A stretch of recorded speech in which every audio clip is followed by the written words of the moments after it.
Although there is a general rule in the archery community where no style of archery is better than another, some people have a view on modern archery and its equipment that is kind of negative.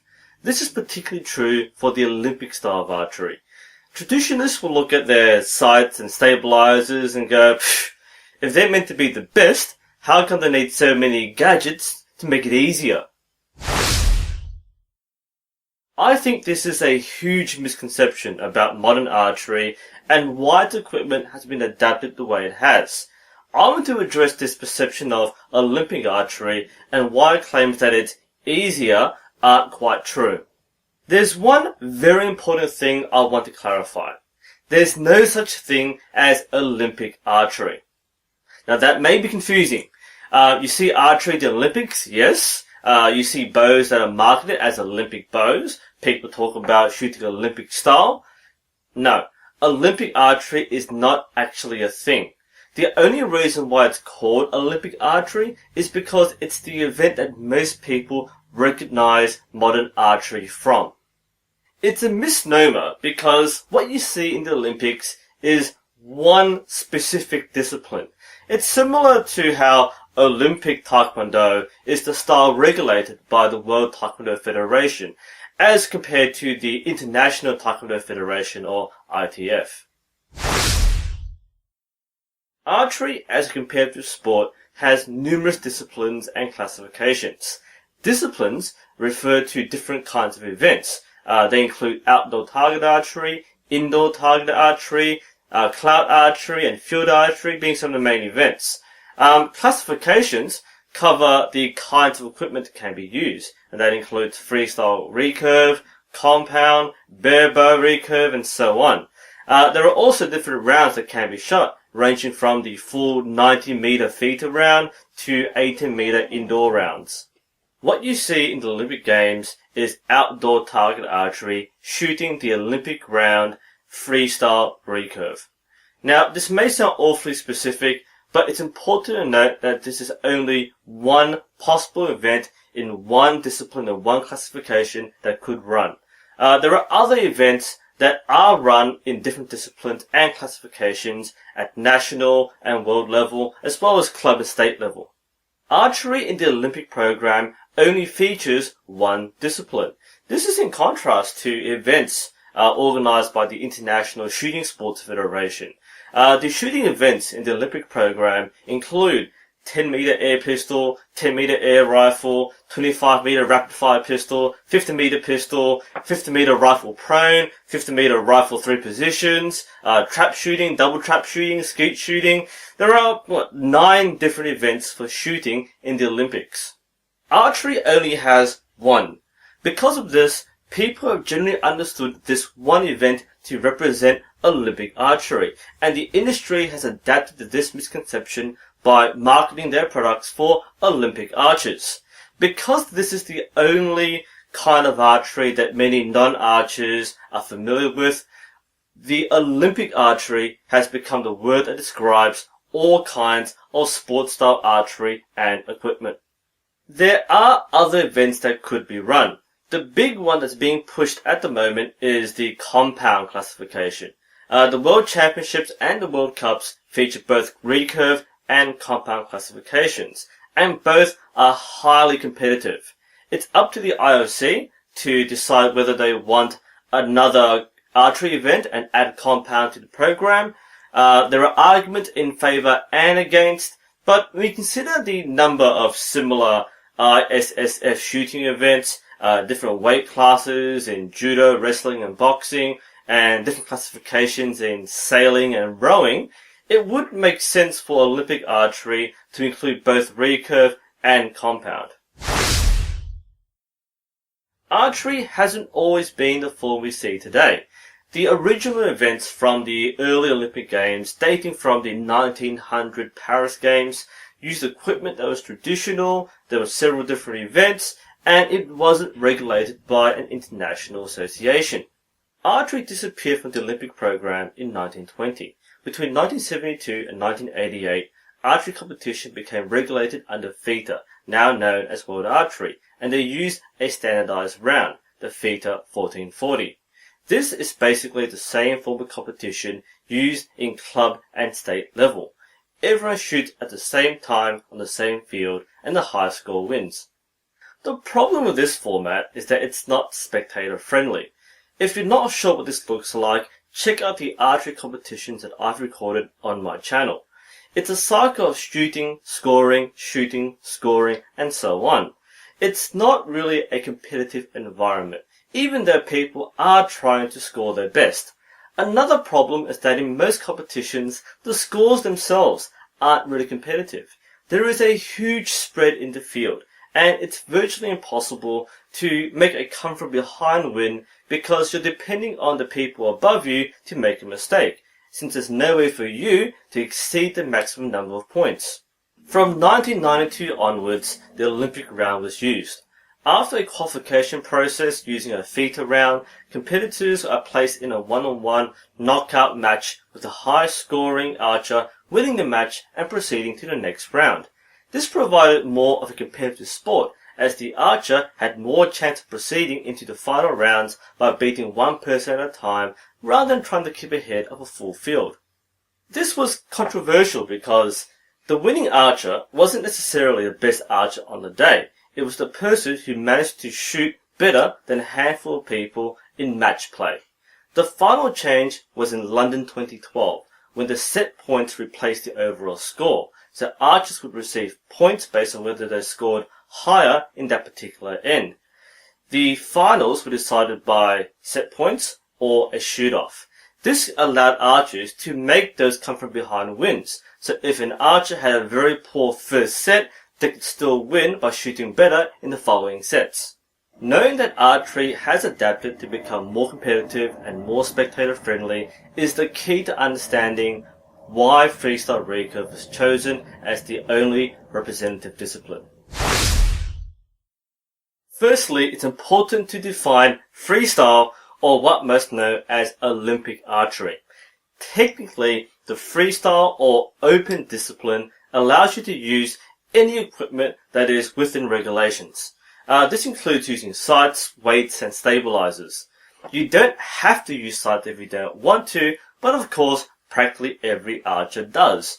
You may see more variation at club level, where some archers will use sights but won't use stabilizers. But at the competitive level, the equipment is fairly consistent. This is quite similar to the freestyle event in swimming. Technically, you can use any regulated stroke in freestyle. You could use butterfly or breaststroke, because technically, freestyle itself is not a stroke. What you see swimmers do in freestyle is actually the front crawl, which is a technique developed from older strokes. Because the front crawl was a relatively modern development, I'm talking early 1900s, it supplanted the traditional strokes, and swimmers weren't overwhelmingly positive. Over time, it was recognized as being faster and more competitive, and has been universally adopted since as the freestyle stroke. Similar to how in archery, freestyle recurve has been adapted to become more competitive. In archery, in order to increase scores and close the competitive gap, the use of sight and stabilizers became the norm. Before this, archery competitions were mostly instinctive, and the rules didn't allow you to use the point of aim techniques like string walking. Any archer can tell you today that even after years of training instinctive shooting, there are times when you simply just can't hit the target. This is an inherent reason why instinctive or even barebow shooting is generally not seen at the highest levels of world competition. It's much more difficult to ensure consistent groupings, and missing a target is quite normal. This arguably makes it less fun to watch. It'd be like watching a tennis match where both players kept on missing serves. And here's the thing that usually gets people. Adding sights and stabilizers does not make the act of shooting any easier. The technique for the most part remains the same. Drawing the bow doesn't become easier. Releasing doesn't become easier. Adding the accessories only makes it easier to be more consistent. Yes, this does mean that it's easier to score higher, but that means with higher scores comes higher expectations. This is where most people, I think, misunderstand the reason behind freestyle or Olympic-style archery. The archer still has to get the arrow on target. They're shooting at longer distances in a competitive scenario, and they're trying to get the highest score out of all their arrows. Even at the top level competition, archers can still miss, though more often they might just hit a blue or red. If this was an instinctive or a barebow event, then many of the shots wouldn't even go near the target. Of course, you would expect someone using sights and stabilizers to achieve tighter groupings over longer distances. This is the reason why, in lower level competitions, barebow shooters usually shoot at a closer distance, so that they can be competitive with each other. Open freestyle recurve shooters shoot against each other. Compound shooters only compete against each other. As long as the archer is competing against someone of the same classification, it's not an unfair advantage. Everyone you are shooting against is held against the same measuring stick, and the rounds that are shot are meant to push the archer to higher levels of focus and consistency. It doesn't matter which classification you shoot in, you're still competing against yourself. One of the things I often hear is the claim that Olympic archery takes less skill and that a traditional instinctive shooter has more skill. Skill, applied across different classifications, is not something that can be correlated. This is like comparing someone who competes as a freestyle swimmer against a breaststroke swimmer. They both require skill to compete in their respective events. The freestyle swimmer will swim faster than a breaststroke swimmer, just as a freestyle shooter will score higher than a barebow shooter. And there's often this challenge that's thrown around. Take the sights of an Olympic archer and they'll lose against an instinctive shooter. Okay, that's probably true, but it's also a false argument. You're taking someone out of their specialization and expecting them to compete equally. Even the playing field and see if your argument still holds up. If the instinctive shooter has 5 years of instinctive archery experience, give the Olympic archer 5 years to train instinctive shooting. In fact, the Olympic archer can probably acquire the same amount of proficiency in half the time because they already have the foundation skills, and they just need to train with a different method of shooting. And the opposite holds true with instinctive archers using sights.